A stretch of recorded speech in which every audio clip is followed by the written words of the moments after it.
Hi മകളെ, ലിവാൻ സാറാണ്. Welcome to catalyst commerce. നിങ്ങളുടെ ഈ വരുന്ന ക്രിസ്മസ് എക്സാമിന് അക്കൗണ്ടൻസിയിലെ ക്വസ്റ്റ്യൻ പേപ്പറിൽ 40% ഉറപ്പായിട്ടും തിയറിറ്റിക്കൽ ക്വസ്റ്റ്യൻസ് ആയിരിക്കും.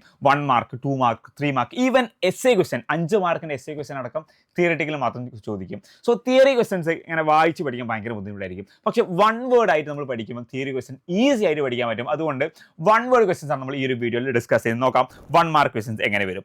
Return agreement of a partnership is called. ഒരു പാർട്ട്ണർഷിപ്പിൽ റിട്ടേൺ അഗ്രിമെന്റ് അല്ലേ, അഗ്രിമെന്റ് ഒന്നെങ്കിൽ ഓറൽ ആകാം അല്ലെങ്കിൽ റിട്ടേൺ ആകാം. അത് റിട്ടേൺ ആണെങ്കിൽ അതിനെന്താ പറയാ, ആർട്ടിക്കിൾസ് ആണോ, മെമ്മറാൻഡം ആണോ, പാർട്ട്ണർഷിപ്പ് ഡീഡ് ആണോ, നൺ ഓഫ് ദീസ് ആണോ? വളരെ ഈസിയാണ്. എന്താണ് ആൻസർ മക്കളെ? പാർട്ട്ണർഷിപ്പ് ഡീഡ് ആണ്. സോ ഇവിടെ ഒരുപാട് കാര്യം പഠിച്ചു.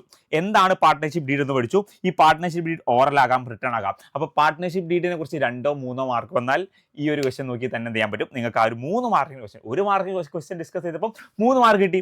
അതേപോലെ തന്നെ നോക്കാം, identify the name of account which is prepared to show profits are distributed among partners. എങ്ങനെയാണ് ഒരു പാർട്ട്ണർഷിപ്പിൽ വിവിധ പാർട്ട്നേഴ്സ് ഉണ്ടാകും അല്ലെ? മിനിമം 2 പാർട്ട്നേഴ്സ് ഉണ്ടാകും, മാക്സിമം എത്രയാടാ? 50 ആണ്. 2 കാര്യം പഠിച്ചു, മിനിമം 2, മാക്സിമം 50. അപ്പോൾ ഈ പാർട്ട്നേഴ്സിന് കിട്ടുന്ന പ്രോഫിറ്റ് അഥവാ ബിസിനസിന്റെ പ്രോഫിറ്റ് ഈ പാർട്ട്നേഴ്സ് എങ്ങനെ ഷെയർ ചെയ്യും അത് കാണിക്കുന്ന അല്ലെങ്കിൽ അത് സ്റ്റേറ്റ് ചെയ്യുന്ന അക്കൗണ്ടിന് പറയുന്ന പേരാണെന്ത്? Profit and loss appropriation account. മക്കളെ, profit and loss appropriation account. മൂന്നാമത്തെ ക്വസ്റ്റ്യൻ ആണ് എക്സ്, വൈ ആൻഡ് സെഡ്. ഇവർ 3 പേരും പാർട്ട്നേഴ്സാണ്. 5:3:2 ആണ്. If X retires, X retire ചെയ്തു അഥവാ 5:3:2 എന്ന് പറയുമ്പോൾ എന്താ? 5xന് 3ക്ക് y 3ക്ക് വൈക്ക് 3, സെഡിന് 2. അപ്പോൾ അതിൽ എക്സ് റിട്ടയർ ചെയ്തു. അങ്ങനെയാകുമ്പോൾ ന്യൂ ഷെയർ എങ്ങനെ അല്ലെങ്കിൽ ന്യൂ റേഷ്യോ എങ്ങനെയായിരിക്കും? സോ ഇവിടെ പറയുന്നില്ല എക്സ് റിട്ടയർ ആകുമ്പോൾ എക്സിന്റെ ഷെയർ വൈയും സെഡും എങ്ങനെ ഷെയർ ചെയ്യുന്ന ക്വസ്റ്റ്യനിൽ പറയുന്നില്ല. അപ്പോൾ നമ്മൾ എന്താ ചെയ്യുക? If nothing is mentioned new ratio will be old ratio. Old ratio തന്നെയായിരിക്കും ന്യൂ റേഷ്യോ. അഥവാ എക്സിന്റെ ഷെയർ 5 അല്ലേ, 5 അങ്ങ് ഒഴിവാക്കാം. അപ്പോൾ വൈയും സെഡും എന്താ?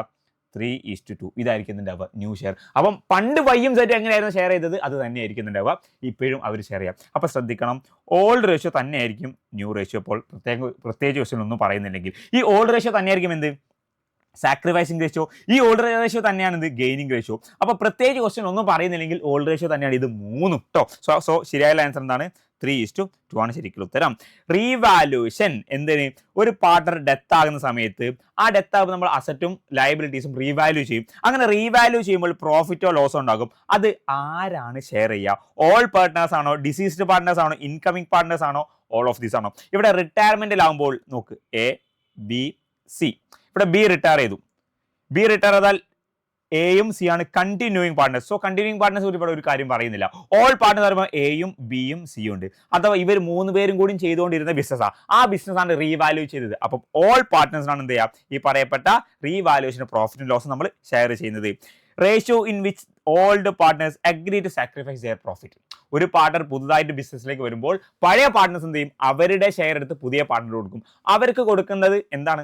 ഞാനിപ്പോൾ പുതിയ പാർട്ണർക്ക് എന്ത് ചെയ്യും? എൻ്റെ ഷെയർ അങ്ങോട്ട് കൊടുക്കുക. അപ്പം ഞാൻ സാക്രിഫൈസ് ചെയ്യല്ലേ ചെയ്യുന്നത്. സോ അങ്ങനെ അവർ സാക്രിഫൈസ് ചെയ്യുന്നുണ്ടെങ്കിൽ ആ ഷെയറിന് പറയുന്ന പേരെന്താണ്? Sacrificing ratio. എന്താ മക്കളെ? Sacrificing ratio. അപ്പം എയും ബിയും പാർട്ട്നേഴ്സാണ്. ഇവിടെ സി വരുമ്പോൾ എന്ത് ചെയ്യും? ഇവരുടെ ഷെയർ സിക്ക് കൊടുക്കൂലേ? സോ ആ സാക്രിഫൈസിനാണ് എന്ത് പറയുന്നത്? സാക്രിഫൈസിങ് റേഷ്യോ എന്ന് പറയുന്നത്. ഫിക്സഡ് ക്യാപിറ്റൽ മെത്തേഡിൽ ഇൻട്രസ്റ്റ് ഓൺ ഡ്രോയിങ്. അപ്പോൾ ഫിക്സഡ് ക്യാപിറ്റൽ മെത്തേഡിൽ 2 അക്കൗണ്ട് ഉണ്ടാവും. ഒന്ന് ക്യാപിറ്റൽ അക്കൗണ്ട്, മറ്റൊന്ന് കറണ്ട് അക്കൗണ്ട്. ആണോ പഠിച്ചു? എന്താ ഫിക്സഡ് ക്യാപിറ്റൽ 2 അക്കൗണ്ട് ഉണ്ടാവും എന്നുള്ളത്. സോ ഈ കറണ്ട് അക്കൗണ്ട് ഉണ്ട് അല്ലേ, and capital account.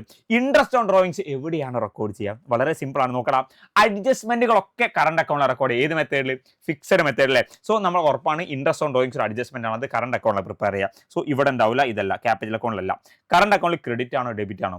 Current account 2 side ഉണ്ടാവും. ഒന്ന് ഡെബിറ്റ് സൈഡ്, ഇപ്പറുള്ളത് ക്രെഡിറ്റ് സൈഡ്. നിങ്ങൾക്കറിയാം പാർട്ട്നേഴ്സിന് ബാലൻസ് കൂടുന്ന ഐറ്റംസ് ഒക്കെ എന്താണ്? ക്രെഡിറ്റ് സൈഡിലാണ്. കുറയുന്ന ഐറ്റംസ് ഒക്കെ എന്താ? ഡെബിറ്റ് സൈഡിലാണ്. സോ ഇൻട്രസ്റ്റ് ഓൺ ഡ്രോയിങ് എന്ന് പറയുമ്പോൾ എന്താ? അത് പാർട്ട്ണർ ബാലൻസ് കുറയ്ക്കുന്ന. കാരണം പാർട്ട്ണർ ആർക്ക് കൊടുക്കേണ്ടതാ? ബിസിനസ്സിന് അങ്ങോട്ട് കൊടുക്കേണ്ട പൈസ. അഥവാ പാർട്ട്ണർ സമയത്ത് നഷ്ടമാണ്. സോ നഷ്ടങ്ങൾ എവിടെ ചെയ്താൽ? ഇവിടെ. അഥവാ debit side, debit to current account ആണിത് ശരിയായിട്ടുള്ള ഉത്തരം. കണ്ടിന്യൂയിങ് പാർട്ട്നേഴ്സ് അഥവാ ഒരു continue the ratio in which continuing partners share profit of outgoing partner. എയും ബിയും സിയും പാർട്ട്ണറാണ്. സി റിട്ടയർ ചെയ്തു. അപ്പോൾ സി റിട്ടയർ ചെയ്യുമ്പോൾ സിയുടെ ഷെയറും കൂടി എക്കും കിട്ടും, ബിക്കും കിട്ടും. അപ്പം കണ്ടിന്യൂ ചെയ്യുന്ന പാർട്ണർ ആ പുറത്തു പോകുന്ന റിട്ടയർ ചെയ്യുന്ന പാർട്ണർ കയ്യിൽ നിന്ന് ഷെയർ ഇങ്ങോട്ട് കിട്ടും. സോ അവർക്ക് എങ്ങനെയായിരിക്കും ആ ഷെയർ കിട്ടുക? ആ കിട്ടുന്ന ഷെയറിന് എന്താണ് പറയുക? അതിന് പറയുന്ന പേരാണത് ഗെയിനിങ് റേഷ്യോ. എന്താ മക്കളെ? Gaining ratio. ഗെയിൻ നമുക്ക് കിട്ടുകയല്ലേ ചെയ്യുന്നത്. സോ അതിന് ഗെയിനിങ് റേഷ്യോ എന്ന് പറയട്ടോ. പാർട്ട്ണർഷിപ്പ് ഫേമിന് ലോസ് വന്നു എത്ര? 28,000 രൂപ. 28,000 രൂപ എന്ത് ചെയ്തു? ലോസ് വന്നു. ഏത് വർഷം? 2018-19. കാര്യം അന്ന് പ്രളയവും കാര്യങ്ങളൊക്കെ ഉണ്ടായിരുന്നു. അപ്പോൾ ലോസ് വരാൻ സ്വാഭാവികമാണ്. Which of the following admissible to partnership at the end of the year. ആ വർഷം ഇതിലേതാണ് നമുക്ക് അഡ്മിറ്റ് ചെയ്യാൻ പറ്റിയ ഒരു സ്റ്റേറ്റ്മെന്റ്. അപ്പോൾ ഇതിൽ 4 സ്റ്റേറ്റ്മെന്റ് ഉണ്ട്. എന്താ? Interest on partners loan, commission to partner, interest on partners capital, salary to partners. അപ്പോൾ പാർട്ട്നേഴ്സിന് സാലറി കൊടുക്കാൻ പറ്റും. നമ്മൾ ഓൾറെഡി നഷ്ടത്തിലാണ്, ഇനി നമുക്ക് തന്നെ സാലറി കൊടുത്ത് നമുക്ക് നഷ്ടം കൂട്ടാൻ പറ്റുമോ? പറ്റൂല. ഇൻട്രസ്റ്റ് ഓൺ പാർട്ട്നേഴ്സ് ക്യാപിറ്റൽ, അതേപോലെ തന്നെ നമ്മുടെ പാർട്ട്നേഴ്സിന് ഇൻട്രസ്റ്റ് കൊടുക്കാൻ പറ്റുമോ? ഇല്ല. പാർട്ട്നേഴ്സിന് കമ്മീഷൻ കൊടുക്കാൻ പറ്റുമോ? അതുമില്ല. പക്ഷേ ഇൻട്രസ്റ്റ് ഓൺ ലോൺ, നമ്മൾക്കൊരു ലോൺ ഉണ്ടെങ്കിൽ ആ ലോൺ ഇൻട്രസ്റ്റ് കൊടുക്കണം. അത് ഇനി ഈവൻ പാർട്ട്നേഴ്സ് ലോൺ ആണെങ്കിലും അത് നമ്മുടെ ബാധ്യതയാണ്. ഔട്ട്സൈഡ് ബാങ്കിന്റെ ലോൺ ഉറപ്പാ ബാധ്യതയാണ്. പക്ഷെ പാർട്ട്നേഴ്സ് തന്നെ ലോൺ തരികയാണെങ്കിൽ അതെന്തായിരിക്കും? ബാധ്യതയായിരിക്കും. അപ്പം ഇൻട്രസ്റ്റ് ഓൺ ലോൺ എത്ര ശതമാനം കൊടുക്കാം? 6% കൊടുക്കാം. 6% വരെ ഇൻട്രസ്റ്റ് ഓൺ ലോൺ എന്ത് ചെയ്യുക? നമുക്ക് കൊടുത്തിരിക്കണം എന്നാണ് ആര് പറയുന്നത്? ഇന്ത്യൻ പാർട്ട്ണർഷിപ്പ് ആക്ട് പറയുന്നത്. അപ്പം ഈ പറയപ്പെട്ട പോർഷൻ എന്താണ്? പ്രൊവിഷൻ. എന്താണ്? പ്രൊവിഷൻ റിലേറ്റിംഗ് ടു, എന്താണ്? പ്രൊവിഷൻ റിലേറ്റിംഗ് ടു പാർട്ട്ണർഷിപ്പിന്റെ പ്രൊവിഷൻസുമായി ബന്ധപ്പെട്ട്. അപ്പോൾ ഇത് മിക്കവാറും 2-3 മാർക്കിന് എക്സാമിന് ഉറപ്പായിട്ടും ചോദിക്കുന്ന ഒരു പോർഷൻ ആണ് കേട്ടോ. ഇനി രണ്ടാമത്, പ്രോഫിറ്റ് ഉണ്ടെങ്കിൽ മാത്രമേ എന്ത് കൊടുക്കാനുള്ളൂ? പാർട്ട്നേഴ്സിന്റെ സാലറി, കമ്മീഷൻ, ഇൻട്രസ്റ്റ് ഒക്കെ കൊടുക്കാൻ പറ്റുള്ളൂ. പക്ഷേ പ്രോഫിറ്റ് ഇല്ലെങ്കിലും ലോസ് ആണെങ്കിലും എന്ത് ചെയ്യണം? നമ്മൾ ഇൻട്രസ്റ്റ് ഓൺ ലോൺ കൊടുക്കണം. അപ്പോൾ പ്രൊവിഷനും പഠിച്ചു, അതുപോലെ തന്നെ പ്രോഫിറ്റിന്റെ കേസും പ്രോഫിറ്റ് ഇല്ലാത്തപ്പോൾ വരുന്ന കേസും നിങ്ങൾ എന്ത് ചെയ്തു? പഠിച്ചു കഴിഞ്ഞിട്ടോ. ഇനി ഫിക്സഡ് ക്യാപിറ്റൽ മെത്തേഡിൽ ഇൻട്രസ്റ്റ് ഓൺ ക്യാപിറ്റൽ, നേരത്തെയും ഫിക്സഡ് ക്യാപിറ്റൽ നമ്മൾ പഠിച്ചതല്ലേ? Fixed capital interest on drawings. അപ്പോൾ ഇൻട്രസ്റ്റ് ഓൺ ഡ്രോയിങ്സ് ഏത് സൈഡിലാണ് വരിക? ക്രെഡിറ്റ് സൈഡിൽ, ഡെബിറ്റ് സൈഡിലാണ് വരിക. അപ്പോൾ ഇൻട്രസ്റ്റ് ഓൺ ക്യാപിറ്റൽ, ക്യാപിറ്റൽ എന്ന് പറഞ്ഞാൽ ബിസിനസ്സിൽ ഓണർ ഇൻവെസ്റ്റ് ചെയ്ത പൈസ ക്യാപിറ്റൽ, അത് പാർട്ണർക്ക് ഇങ്ങോട്ട് കിട്ടുന്ന പൈസ അല്ലേ? സോ ആ ക്യാപിറ്റൽ ഇൻട്രസ്റ്റ് കിട്ടുന്നുണ്ടെങ്കിൽ അതെന്താണ്? പാർട്ണറുടെ ബാലൻസ് കൂടും. അപ്പോൾ ക്രെഡിറ്റ് സൈഡിൽ എഴുതണം. എന്തിന്റെ ക്രെഡിറ്റ് സൈഡിൽ?